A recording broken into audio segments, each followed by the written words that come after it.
Good morning, good evening, good afternoon, जो भी जब लेक्चर देख रहा है उसके according. This is Ankita Arora back with GST. और आज से हम क्या स्टार्ट कर रहे हैं? हम स्टार्ट कर रहे हैं हमारा नया chapter, that is inspection, search and seizure and arrest.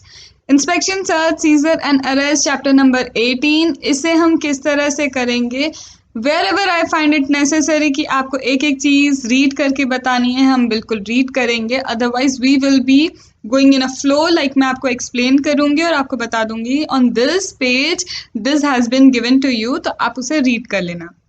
Target आज के आज ये चैप्टर खत्म करना है, मतलब आज ही आपको सारे वीडियोस इसके अवेलेबल हो जाएंगे। टोटल वीडियोस कितने हो सकते हैं? टोटल वीडियोस मोस्ट प्रोबेबली आपके 2 ही होंगे, लेकिन इन केस अगर लगा कि एक वीडियो एक्स्ट्रा हो गया तो 3 से ज़्यादा, मैक्स टू मैक्स 3 होंगे, इससे ज़्यादा आपको वीडियोस नहीं मिलेंगे। वीडियो की लेंथ अगेन 45 मिनट्स, इससे ज़्यादा एक्सटेंड नहीं होगी एक वीडियो की। ठीक है, तो चलो हम स्टार्ट करते हैं हमारा इंस्पेक्शन, सर्च एंड सीजर। अब ये जो चैप्टर है हमारा इंस्पेक्शन, सर्च एंड सीजर, ये चैप्टर हमें कहाँ दिया गया है? तो this has been given in chapter, this has been given where? This has been given in chapter 14। ये कहाँ दिया है? ये दिया है चैप्टर नंबर 14 में। कहाँ दिया है? ये दिया है चैप्टर नंबर 14 में दिया है। चैप्टर नंबर 14 में कहाँ से कहाँ तक सेक्शन दिए हैं? 67 से 71 तक के जो सेक्शंस हैं, 67 से 71 तक के सेक्शंस हैं, वो सारे के सारे किसके लिए हैं? हमारे इंस्पेक्शन, सर्च एंड सीजर के लिए हैं। और ये सारी बातें कहाँ लिखी हैं? This has been given to us here. Chapter number 14 inspection, search, seizure and arrest, 67 से 71। और यहाँ पे अब हम आगे बढ़ते हैं हमारे इम्पॉर्टेंट पॉइंट पे, जो है 67। 67 क्या है? Power of inspection. 67 में पावर दी है, पावर किसकी? इंस्पेक्शन की। 67 has given power for search, 67 has given power for seizure. तो power of inspection, power of search and seizure given in section number 67.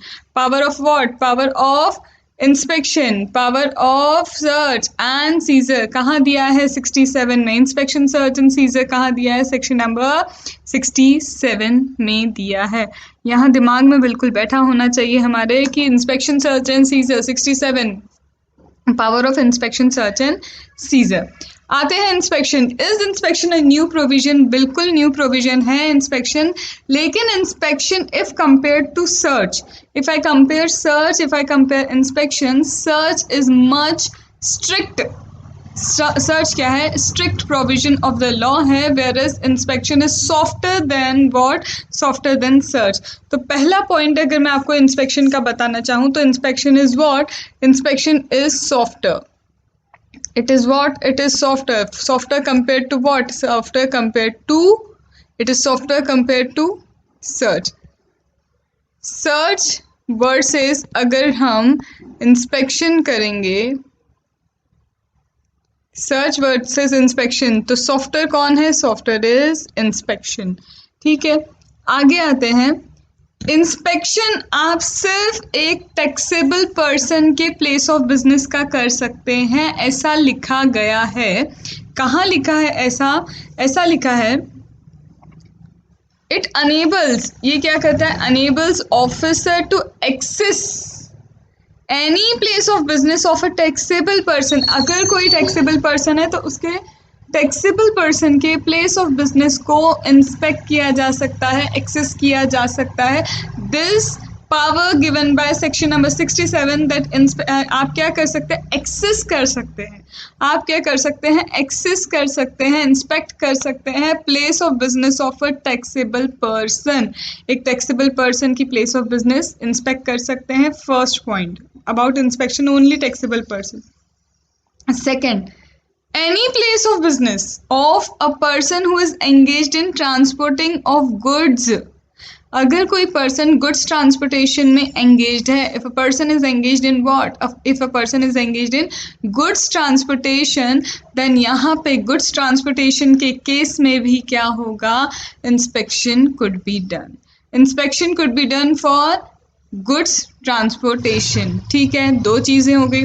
Third is what? Third is अगर owner या फिर कौन है, if it is an owner और an operator of warehouse और godown. Warehouse godown के operator जो होते हैं, ओनर जो होते हैं, उनके यहाँ भी इंस्पेक्शन हो सकता है। 3 कैटेगरी स्पेसिफिकली। टैक्सेबल पर्सन का प्लेस ऑफ बिजनेस। अब taxable person whether supply of goods करता है, वेदर सप्लाई ऑफ सर्विस करता है, डजंट मैटर। टैक्सेबल पर्सन है मतलब उसका इंस्पेक्शन किया जा सकता है। Second, owner operator of a warehouse और गोडाउन। अगर कोई ओनर ऑपरेटर है वेयर हाउस गोडाउन का, तो लिखा है कि who is owner operator of warehouse godown, उसका भी प्लेस ऑफ बिजनेस जहाँ भी हो, वो जहाँ भी वेयर हाउस है, जहाँ पे भी उसका गोडाउन है, वो इंस्पेक्ट किया जा सकता है, चाहे ओनर हो या फिर ऑपरेटर हो। ऑपरेटर बोल रहा है कि ये मेरा क्या नहीं है, मेरा वेयर हाउस नहीं है, ये तो किसी और का, मैं सिर्फ इसे ऑपरेट करता हूँ। नहीं, अगर आप ऑपरेटर भी हैं तो वहाँ पे क्या होगा, हमें ओनर की ज़रूरत नहीं है। अगर आप ऑपरेटर है तो एज एन ऑपरेटर भी गोडाउन को इंस्पेक्ट किया जा सकता है। मतलब ऑपरेटर है वहाँ पे, गोडाउन क्या हो जाएगा, इंस्पेक्ट। मतलब आपको ऐसा रीज़न देने की कोई वैलिडिटी नहीं होगी कि I am not the owner, तो आप ये वाला इंस्पेक्ट नहीं कर सकते क्योंकि ओनर अवेलेबल नहीं। No, if you are owner और you are operator, inspection of the godown या वेयर हाउस इज पॉसिबल।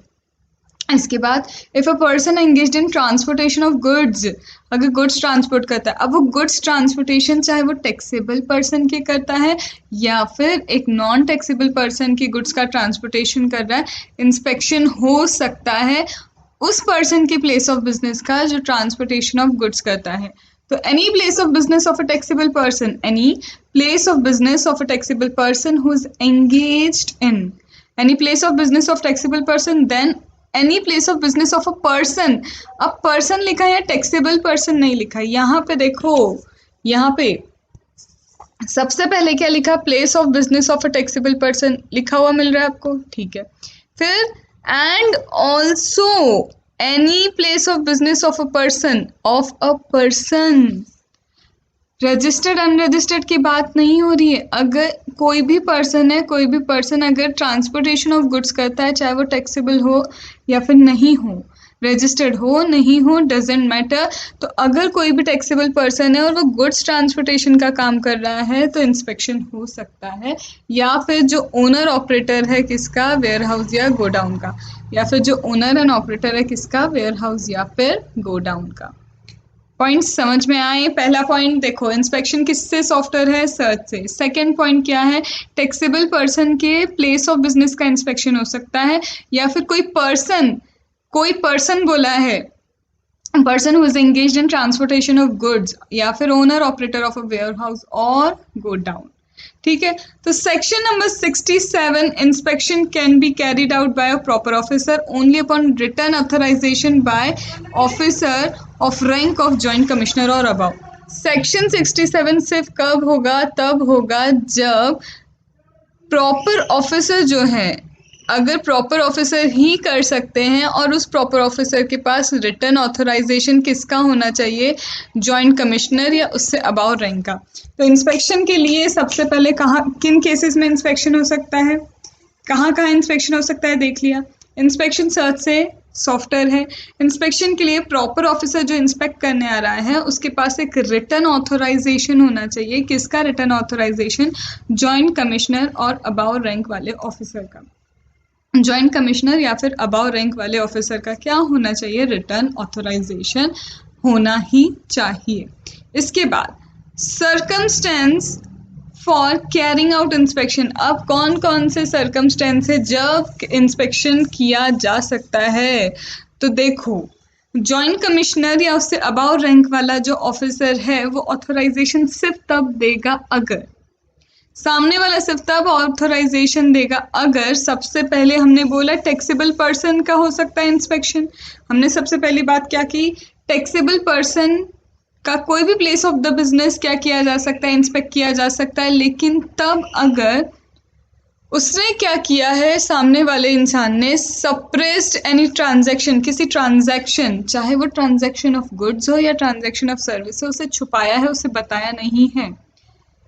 या फिर कोई स्टॉक है आपके पास, आप स्टॉक पूरा नहीं बता रहे हैं, या इनपुट टैक्स क्रेडिट आपने ज़्यादा क्लेम कर लिया, या कोई प्रोविजन को क्या किया है, प्रोविजन का कॉन्ट्रावेंशन किया है। टैक्सेबल पर्सन का प्लेस ऑफ बिजनेस कब इंस्पेक्ट किया जाएगा? पहला केस, ट्रांजैक्शन नहीं बताया या स्टॉक नहीं बताया या आईटीसी ज़्यादा क्लेम किया या फिर प्रोविजन, कोई भी प्रोविजन में क्या किया है, कॉन्ट्रावेंशन किया है।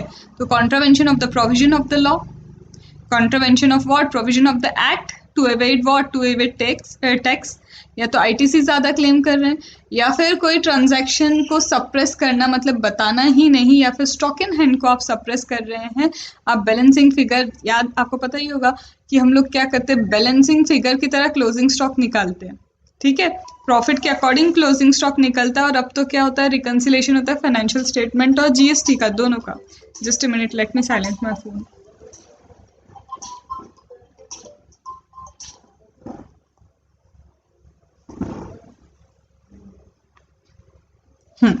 तो यहाँ पे क्या है, सप्रेशन, या तो आप क्या कर रहे हैं, ट्रांजैक्शन को सप्रेस कर रहे हैं या फिर स्टॉक इन हैंड को सप्रेस कर रहे हैं या फिर आईटीसी ज़्यादा क्लेम कर रहे हैं या फिर प्रोविजन का कंट्रावेंशन कर रहे हैं। इन सभी केसेस में क्या होने वाला है, इन सभी केसेस में इंस्पेक्शन हो सकता है एक टैक्सेबल पर्सन का। फिर सेकंड केस हमारा था, अगर गुड्स ट्रांसपोर्टेशन में एंगेज्ड है एक पर्सन, तो यहाँ वही लिखा है, क्या लिखा है, सप्रेशन, ठीक है, सप्रेशन सबसे पहले यहाँ पे ट्रांजैक्शन का था, फिर stock of goods in hand, फिर excess ITC and then contravened to evade tax, ठीक है। आगे, any person engaged in transportation of goods has kept goods which have excess, just a minute,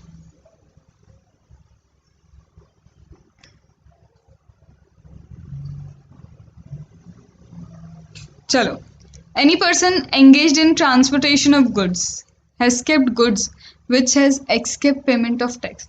देखो, हर ट्रांसपोर्टेशन ऑफ गुड्स कर रहे हैं आप, गुड्स का ट्रांसपोर्टेशन कर रहे हैं। अब ये जो ट्रांसपोर्टेशन ऑफ गुड्स आपने किया, इसमें क्या हो रहा है, उन गुड्स का ट्रांसपोर्टेशन हो रहा है जिस पे टैक्स पे नहीं किया गया है, ठीक है, या फिर has kept his accounts or goods in a manner that is likely to cause evasion, या फिर ये जो पर्सन जो गुड्स ट्रांसपोर्टेशन में एंगेज्ड है उसने अपने अकाउंट्स या गुड्स इस तरह से रखे हैं कि क्या नहीं हो, उस पर टैक्स नहीं लगे, टैक्स का इवेजन हो जाए। वेदर और not he is taxable person, वही बात हो गई, भले ही टैक्सेबल पर्सन हो नहीं हो, एक टैक्सेबल पर्सन हो या नहीं हो लेकिन गुड्स ट्रांसपोर्टेशन कर रहा है और जो गुड्स हैं, गुड्स पे टैक्स लगना चाहिए था लेकिन उसने टैक्स पे नहीं किया, या फिर अपने अकाउंट्स या गुड्स रखे इस तरह से हैं कि टैक्स का इवेजन हो। तो बोला है पर्सन कहाँ एंगेज्ड है, गुड्स ट्रांसपोर्टेशन ऑफ गुड्स में। क्या रखा है, kept goods which has escaped the payment of tax, tax payment escape हो गया है, या फिर केप्ट अकाउंट्स और goods in a manner that cause evasion of tax whether or not he is a registered person। तो ये चीज़ हम पहले ही डिस्कस कर चुके हैं कि सामने वाला रजिस्टर्ड हो या नहीं हो, उससे कोई फ़र्क नहीं पड़ता। मैं अगर ट्रांसपोर्टेशन ऑफ गुड्स कर रही हूँ, मैंने क्या किया, ट्रांसपोर्टेशन करते वक्त कुछ गुड्स ऐसे हैं जिसको छुपा दिया मतलब दिखाया ही नहीं कि है ना इन पे क्या है, टैक्स पे करना पड़ जाए मुझे, तो मैं उसे अकाउंट्स में इस तरह से दिखा ही नहीं रही हूँ कि मुझे टैक्स पे करना पड़ जाए। तो अकाउंट्स में क्या हुआ, आप ट्रांसपोर्ट तो कर रहे हो लेकिन अकाउंटिंग में आपने लिखा ही नहीं, तो अब आपको क्या होगा, इंस्पेक्शन हो सकता है। या फिर ओनर ऑपरेटर किसका, वेयर हाउस का या गोडाउन का, उसने भी गुड्स ऐसे रखे हैं कैसे कि जिनसे टैक्स क्या है, गुड्स एक गोडाउन में छुपा के रखे गए जो क्या है, 2 नंबर में लेके आए थे गुड्स, 2 नंबर में मतलब उनको टैक्स पे करके गुड्स नहीं लेके आए थे, तो यहाँ पे क्या हो गया, एस्केप हो जाएगा, पेमेंट ऑफ टैक्स हो जाएगा। या फिर अकाउंट्स इस तरह से रख रहे हैं वहाँ पे कि क्या होगा, इवेजन ऑफ टैक्स होगा, तो ये केसेस में इंस्पेक्शन होगा। गोडाउन है, गोडाउन में गुड्स रखे हैं लेकिन हर गुड्स पे टैक्स पे किया ही नहीं गया है। जब हमने पूरी अकाउंट्स के साथ उन गोडाउन्स के गुड्स को मैच किए तो पता चला 70% पे तो टैक्स पे है, 30% ऐसे हैं जिन पे टैक्स पे ही नहीं हुआ, बस वो गोडाउन में क्या किए हैं, रखे गए हैं। तो इस केस में क्या होगा, फिर वो पूरा इंस्पेक्शन कर सकते हैं। मतलब आप टैक्स इवेजन जहाँ जहाँ कर रहे हैं वहाँ पे इंस्पेक्शन आ सकता है। आगे लिखा है रीजन टू बिलीव होना चाहिए। रीजन टू बिलीव का मतलब एकदम कंक्लूजन नहीं होना चाहिए कि बिल्कुल पक्का है कि हो गई, नहीं, आपको नॉलेज ऑफ द फैक्ट है, आपके पास ऐसे फैक्ट्स हैं कि उन फैक्ट्स को देख के कोई और पर्सन भी यही सोचेगा कि यस यहाँ पे क्या है, कुछ ना कुछ गड़बड़ है। तो देखो लिखा भी यही है, रीजन टू बिलीव, आपके पास क्या होना चाहिए, रीजन टू बिलीव होना चाहिए, that is knowledge of the fact होना चाहिए। ऑल्दो डायरेक्ट नॉलेज नहीं है, एकदम कंक्लूसिव एविडेंस नहीं है, लेकिन एक रीजनेबल पर्सन जिसको ये सारे फैक्ट्स पता होंगे वो भी सेम चीज़ ही क्या करेगा, कंक्लूड करेगा, that is reason to believe. उसे क्या कहते हैं, रीजन टू बिलीव। तो यहाँ पे इंस्पेक्शन के लिए क्या होना चाहिए, रीजन टू बिलीव होना चाहिए। इंस्पेक्शन के लिए क्या होना चाहिए, रीजन टू बिलीव होना चाहिए। रीजन टू बिलीव होना चाहिए किस चीज़ के लिए, इंस्पेक्शन के लिए। इंस्पेक्शन वेयर हाउस कीपर का हो, ओनर या operator of warehouse godown वाले का हो सकता है, अगर अकाउंट्स या गुड्स ऐसे रखे कि इवेजन ऑफ टैक्स हो। ट्रांसपोर्टेशन ऑफ गुड्स में एंगेज पर्सन वेदर टैक्सेबल और नॉट, अगर गुड्स ऐसे रखता है या फिर अकाउंट्स ऐसे रखता है किससे क्या हो, इवेजन ऑफ टैक्स इंस्पेक्शन हो सकता है। या फिर एक टैक्सेबल पर्सन ने क्या किया है, किसी ट्रांजैक्शन को सप्रेस किया, स्टॉक इन हैंड को सप्रेस किया, या आईटीसी ओवर क्लेम किया गया है, या फिर कॉन्ट्रावेन किया है प्रोविजन ऑफ द एक्ट, तो इंस्पेक्शन हो सकता है। इंस्पेक्शन की provisions are softer as compare to search. ठीक है, आगे बढ़ते हैं। अब यहाँ पे रीजन टू बिलीव हम पढ़ चुके हैं, कंक्लूसिव एविडेंस की जरूरत नहीं है, बट हाँ अगर ये सारे एविडेंस देख के एक रीजनेबल पर्सन भी सेम थिंग यही निकालेगा कि यहाँ कुछ ना कुछ अकाउंट्स गुड्स वगैरह में रिलेटेड क्या चल रही है, गड़बड़ चल रही है। ठीक है, अब आते हैं हम धीरे से, that is meaning of search. Search का मीनिंग क्या है, तो सर्च का मीनिंग अगर हम देखें तो सर्च का मीनिंग है कि एग्जामिन करना, डायरेक्ट यहाँ जाइए, examine carefully a place, area, person in order to find something concealed और for the purpose of discovering evidence of crime. Inspection में आप जनरली देखने गए थे कि ऐसा है तो नहीं, थोड़ा सा आपको क्या अंदाजा लग गया, तो आप सिर्फ क्या कर रहे हैं, इंस्पेक्ट कर रहे हैं। पर यहाँ पे आपको पता है पक्का कि पक्का क्राइम हुआ है और क्राइम के एविडेंसेस ढूंढ रहे हैं आप। वहां सिर्फ शक था, पर यहाँ पता है there is crime, there is crime. The difference between search and inspection is, in inspection you are having only doubt, here it is sure there is a crime and you have been gone to the place of the person in order to search the evidence। आप places search कर रहे हैं, आप area search कर रहे हैं, person, object, सारी चीजें search कर रहे हैं, क्यों, to get the evidence of a crime। तो वही लिखा है, to get evidence of a crime, या फिर ऐसी चीज़ जो कंसील हो जानी चाहिए, ऐसी चीज़ जो गैर कानूनी है, जिस पे टैक्स नहीं भरा, उसको क्या करने जा रहे हो आप, कंसील करने जा रहे हो, उसे जब्ती में लेने जा रहे हैं। तो in order to find something concealed, in order to find something that is concealed. ठीक है, तो यहाँ पे ये हो गया क्या, meaning of search. Meaning of search basic चीज़ क्या है, क्राइम के लिए एविडेंस ढूंढने जाना, लेकिन इंस्पेक्शन में एक डाउट है और उसके बेसिस पे आप जा रहे हैं। डिफरेंस आया। आगे, अब ये भी तभी हो पाएगा सर्च भी जब आपके पास क्या होगा, अथॉरिटी ऑफ द लॉ होनी चाहिए। सर्च ऐसे ही किसी के यहाँ जाके नहीं की जा सकती। ठीक है, आगे सीजर पे आते हैं। सीजर मतलब जब्ती में करना, चीज़ों को अपने अंदर ले, अपने क्या बोल सकते हैं, जब्त करना। ठीक है, तो seizure is defined as the act of taking the position of property by officer under legal process. Legal process follow करते हुए आप क्या कर रहे हैं, प्रॉपर्टी को अपने अंडर ले रहे हैं, that is what, legal procedure follow करते हुए जब आप प्रॉपर्टी को अपने अंडर लेते हैं, that is known as what, that is known as seizure. ठीक है, it employs that taking forcefully of position लेंगे, कोई अपनी मर्जी से तो आपको पोजीशन नहीं दे रहा, तो फोर्सफुली आप क्या कर रहे हैं, पोजीशन ले रहे हैं प्रॉपर्टी का। यहाँ पे किसी की विलिंगनेस नहीं है कि हम आपको क्या दें। अगर मैं एसएससी हूँ, मैंने कुछ गड़बड़ की है, तो मैं कोई अपनी मर्जी से आपको विलफुली आपको पोजीशन नहीं दे रही हूँ, आपने ज़बरदस्ती मेरे उस सामान का क्या ले लिया, position, that is seizure. Inspection 67 में power of inspection, power of search, power of seizure. Search क्या है, क्राइम के अगेंस्ट एविडेंस ढूंढना या फिर finding something that is concealed. Seizure is what, forcefully आप क्या ले रहे हैं, position of another person's property. ठीक है, अंडर लीगल प्रोसेस फॉलो करते हुए। Now coming to what is search and seizure. सर्च करते करते आपको ऐसे गुड्स मिल जाते हैं, ऐसे डॉक्यूमेंट्स मिल जाते हैं that are liable for confiscation, that is search and seizure. तो वही लिखा है, if any goods which are liable to confiscation under act are found, or document books are found which are useful for department in process for demand, then the officer conducting inspection could search and seize the document। यहाँ पे simple सी बात बोली, आप क्या कर रहे थे, inspection कर रहे थे। इंस्पेक्शन करते करते आपको दिख गया कि ये गलत चीज़ है, ये तो क्राइम है। अब क्राइम है, उसके लिए आपने सर्च चालू की, लीगल प्रोसीडिंग्स के साथ सर्च चालू की। सर्च करते करते आपको ऐसे गुड्स और डॉक्यूमेंट मिल गए जो पता है आगे प्रोसीजर में भी काम आएंगे, प्रोसीडिंग्स जब चलेंगी तो वो डॉक्यूमेंट्स काम आएंगे, और goods are liable for confiscation, तो आप उसको कर देंगे क्या, अपने पोजीशन में लेंगे, that is search and scissor. Inspection करने वाले बंदे ने देखा कि ये डॉक्यूमेंट साफ दिखा रहा है कि क्राइम हो रहा है, यहाँ पे क्लियर आया, डाउट से था, इंस्पेक्शन करते करते क्लियर हो गया कि क्राइम है। अब वो सर्च चालू करेगा, सर्च में उसे ऐसे डॉक्यूमेंट्स मिले जो आगे किसी प्रोसीडिंग में यूज होंगे, या फिर गुड्स मिले that are liable to confiscation, तो इस केस में वो कॉन्फिस्केट करेगा और यहाँ पे भी क्या करेगा, सर्च करके उन डॉक्यूमेंट्स को अपनी जब्ती में लेगा। कॉपी, डॉक्यूमेंट्स की कॉपी सामने वाला एसएससी मांग सकता है, उसमें कोई उसको रोक टोक नहीं है, वो उसके राइट्स हैं। तो this is search and seizure. तो section number 70 I hope you have understood.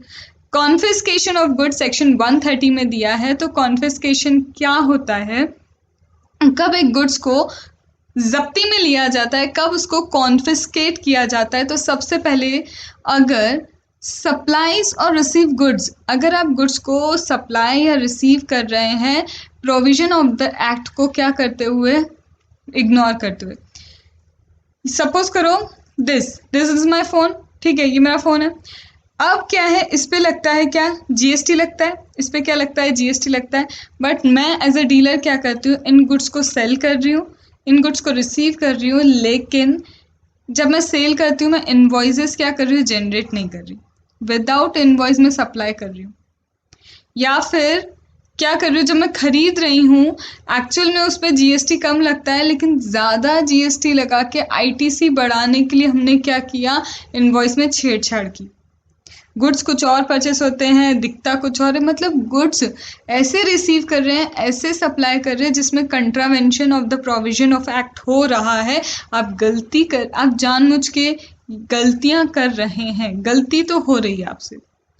या फिर आपने गुड्स सेल किए, आप उसको लिखते ही नहीं है अपने अकाउंट्स में ताकि आपको टैक्स पे करना पड़े। मैंने जैसे ये क्या किया, ये फ़ोन सेल किया लेकिन मैंने अपने अकाउंट्स में लिखे ही नहीं। ऐसे करते करते कम से कम 50 लाख का ट्रांजैक्शन ऐसा है जो सेल्स हुई है लेकिन आई हैवंट रिकॉर्डेड इट, मैंने कैश में सेल्स कर दी। कैश में सेल्स करने से मुझे आउटपुट टैक्स लाइबिलिटी नहीं आती, आप समझ रहे हैं। मैं कैश में सेल्स कर रही हूँ, मुझे आउटपुट टैक्स लाइबिलिटी आएगी क्या, बिल्कुल नहीं आएगी।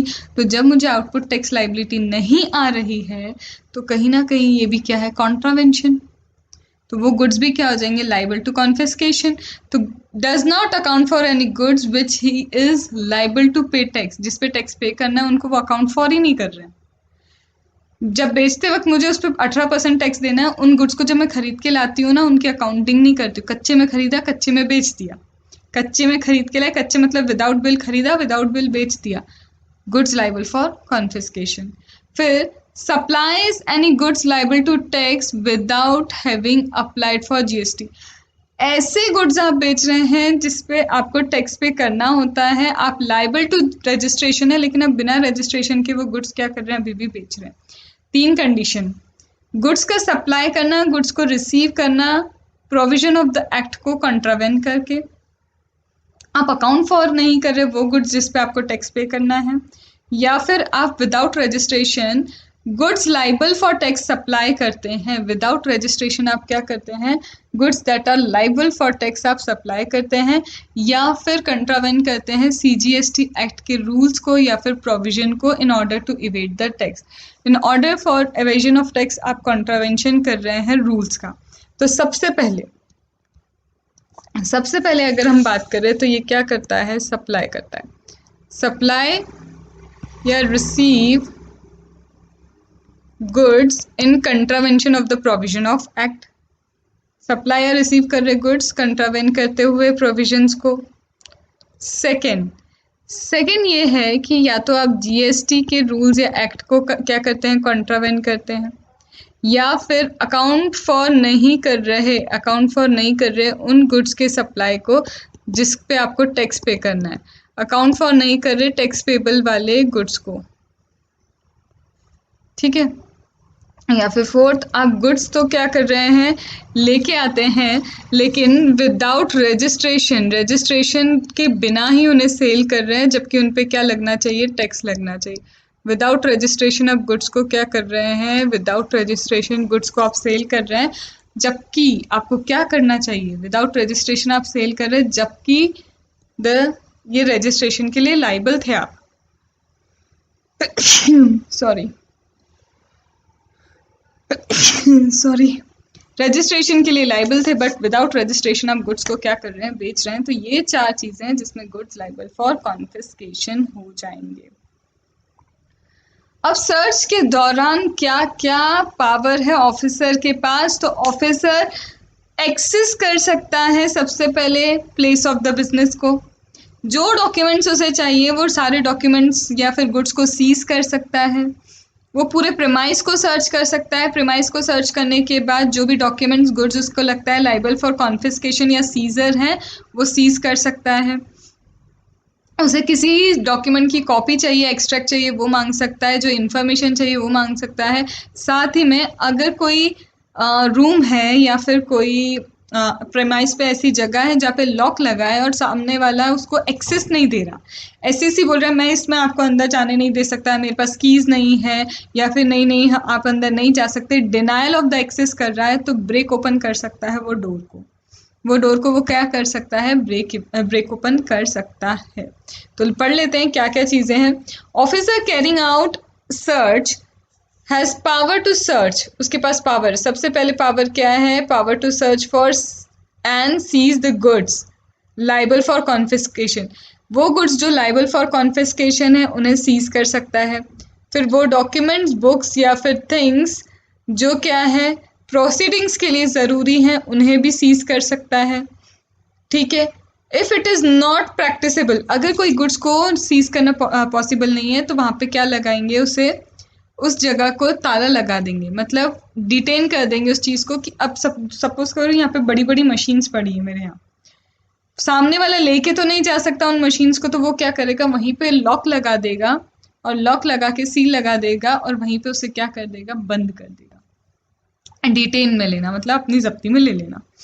The person from whom these are seized shall be entitled to take। अब जिस पर्सन से सीज की गई हैं ये चीज़ें, सामने वाला एटलीस्ट कॉपी तो मांग सकता है उसकी, तो बिल्कुल वो सामने वाला उससे क्या मांग सकता है, कॉपी मांग सकता है।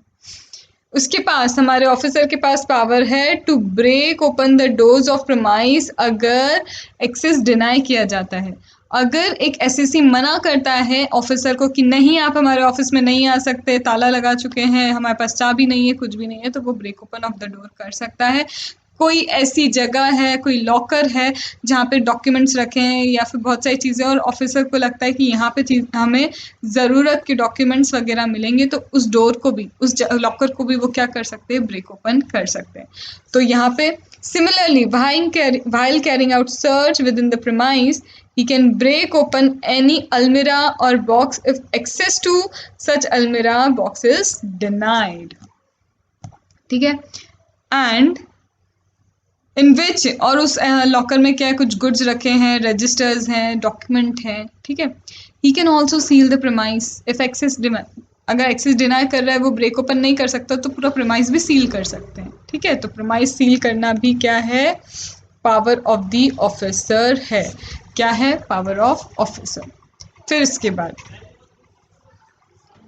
सीज डॉक्यूमेंट कितने टाइम तक रिटेन किए जा सकते हैं? सिर्फ तब तक, जो डॉक्यूमेंट सीज किए जा रहे हैं वो सिर्फ तब तक रिटेन किए जा सकते हैं जब तक उनकी एग्जामिनेशन में ज़रूरत है या इंक्वायरी या प्रोसीडिंग्स में ज़रूरत है।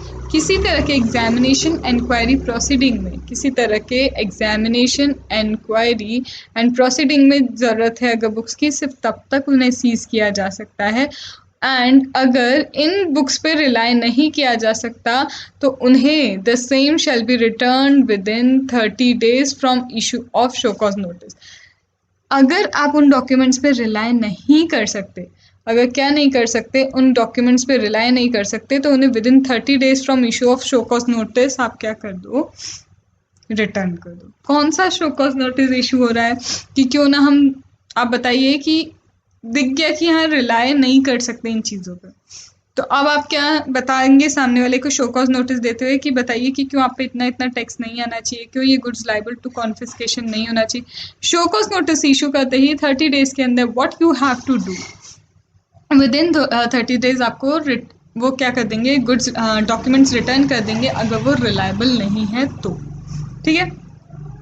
Now covering more, that is manner of release of confiscated goods and document. किस तरह से कॉन्फिस्केटेड गुड्स एंड डॉक्यूमेंट क्या किए जाएंगे, रिलीज किए जाएंगे, तो ये मैं आपको सेकेंड पार्ट में बताऊंगी, जिसमें मैं आपको डायरेक्ट इसकी अब क्या दूंगी, एक समरी दूंगी। ये पूरे आगे के जो सेक्शन है, इन सेक्शंस की मैंने एक समरी बनाई है। इसको इतना डिटेल में करने की जगह मैं आपको इसकी क्या दूंगी, समरी जो मेरे हाथ से लिखी हुई है। तो मोस्ट प्रोबेबली सेकेंड पार्ट में चैप्टर ही पूरा हम क्लोज कर देंगे। तो यहाँ तक जो इम्पोर्टेंट था वो मैंने आपको इस तरह से समझा दिया।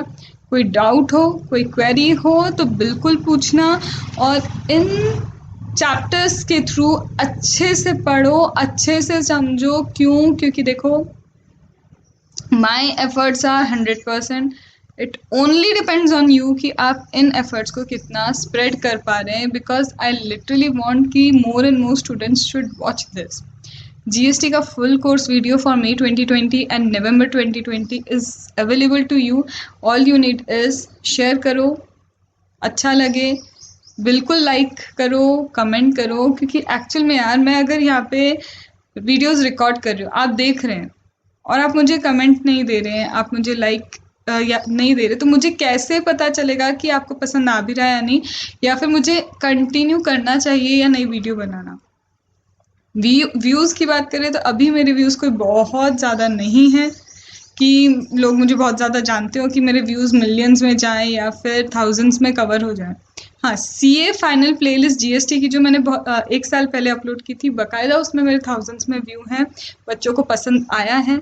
लेकिन आई literally want two way communication between us. Two way communication से ही आगे चीज़ें मुझे पता चलेंगी कि मुझे और क्या क्या आपको देना है, क्योंकि मुझे रिस्पॉन्स समझ में आएगा तो उस अकॉर्डिंग मेरे रिस्पॉन्स आपके लिए हमेशा डबल ही होंगे, ठीक है। तो शेयर करो, सब्सक्राइब करो, अच्छे से पढ़ो और जितने डाउट्स पूछना है पूछो, कोई चार्जेस नहीं है। इट इज़ जस्ट कि जिन बच्चों के पास एमिनिटीज़ कम है, टाइम कम है या फिर सेल्फ स्टडी कर रहे हैं, उनके लिए छोटी सी हेल्प है, ठीक है। चलो, ऑल द बेस्ट, अच्छे से पढ़ो।